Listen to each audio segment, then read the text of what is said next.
The 90s is an interesting year as the gaming industry enters the 5th generation, while the previous successor Super Nintendo, Sega Genesis, and I guess TurboGrafx-16 count as well. All of them signs off on a high note. The 5th generation holds lots of potential. Not only is the end for 16-bit, but also the beginning of something exciting. 32-bit, something that no one knows up to that point. It's an uncharted territory that holds a lot of mysteries to be uncovered. It's an empty void that requires a flashlight to see what's up ahead, or maybe you don't need it, which eventually pushes you down the endless stairs of bankruptcy. Developers have no idea but to toss the coin, hoping for the best. Sony took revenge on Nintendo by creating the killer weapon, PlayStation, while Sega attempted to defeat Nintendo with the Saturn. Despite releasing few weeks earlier, unfortunately, it bites them back. Some games were scrapped due to time constraint, the hardware is very complicated, and last and obviously, they rushed the games. Due to the factor, the game took a hit for the worse. And Daytona USA is the biggest example. You gotta remember, Daytona USA is such a big name at the arcade, and obviously it received lots of attention. Sorry Panzer Dragoon. So when fans able to get their hands on physical copy, hypes were definitely high. And we all know what happened. First up is obviously the graphics, where it took the most hit. Gone are the clean and crispy polygon graphics of the arcade, as now it is replaced by something inferior. It's like Midnight Run all over again. Looks great at the arcade, but the opposite at home. The resolutions are lower, and when we look far away, it looks quite blurry, which means you won't able to pay attention to whatever details on the respective track. The texture are significantly lower quality, and it does not look good for a launch title. Yes, I know, console that time cannot completely replicate the full experience of arcade hardware, but when you compare it with later games, oh boy, it looks bad. This is Sega Rally console port, and this is Daytona USA console port. The difference is dirt and tarmac. Sega, what are you doing? It's not a deal breaker though. The graphics aren't that bad to the point that it's unplayable. You can still see what's up ahead, traffic wise, road wise, obstacle wise, you know those stuff. I can see them from few yards away and maneuver my car through them. It's not like they will pop out of thin air, am I right? Oh wait. Yeah. The graphics surely doesn't age well. You can't see very far into the distance unless you drive near them, and only then the elements start showing up suddenly.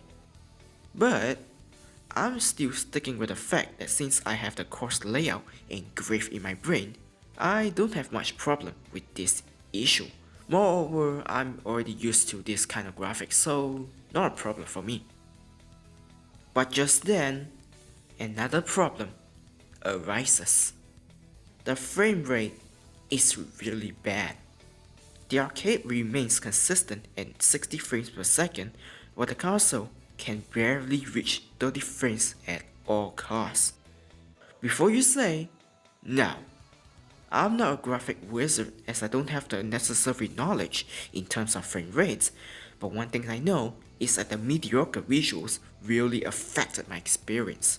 It's not to say the game is unplayable, but to those who went from arcade to console in a matter of few laps, you could understand what I mean. The visual itself makes it feel like the game slowed down due to lag. The bad frame rate really feels like the whole game is stuttering. It feels like someone trying to teach a dying animal to play instrument. The whole game just looks very unfinished, and one could wonder, perhaps a better frame rate will make the game better, because this issue really affects the entirety of the gameplay itself, which brings me to the next point. Gameplay wise, well, the game is simple. Please select a race course. Please choose manual or automatic transmission. Yada yada yada, you know the drill. For the console version, there is two modes. Arcade mode, where you race against the time. Saturn mode, basically arcade mode, but removes the time while letting you select different cars. There's also a mode where you can choose the amount of laps for each tracks. Why I have to lose on purpose just to quit to main menu? Why? It's the simplicity of the game that wins the heart of so many. Unfortunately, it didn't translate well. Like I said, the visual is the biggest offender. The low frame rate makes things a little hard for precise gameplay. It's quite apparent when you're going at high speed.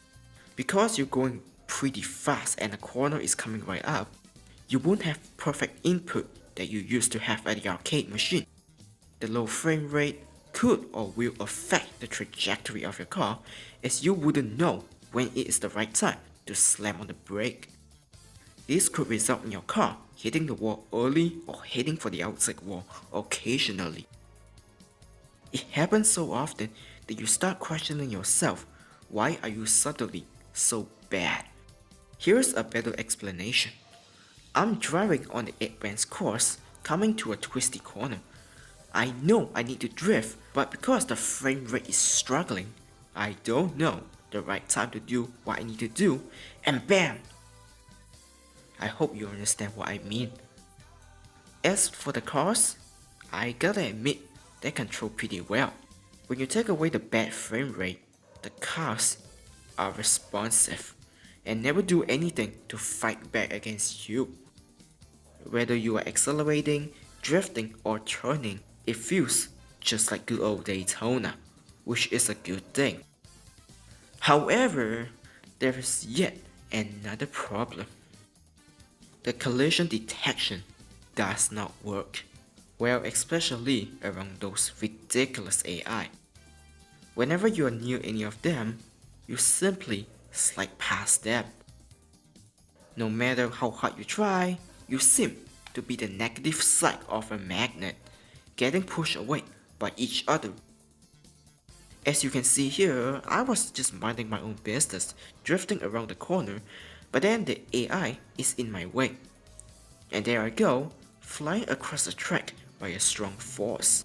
I swear, every time I go near the AI, I know there will be 70% chances having the same problem. As far as I know, this doesn't appear in the arcade version. But here, the rush development really messed up this game. But there's a redeeming value though. We can all agree the soundtrack are a masterpiece. Takenobu Mitsuyoshi, the myth, the legend, the voice behind the famous tune. But did you know the soundtracks for a certain version are different too? Here, have a listen.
In my opinion, I think I prefer the Saturn version more.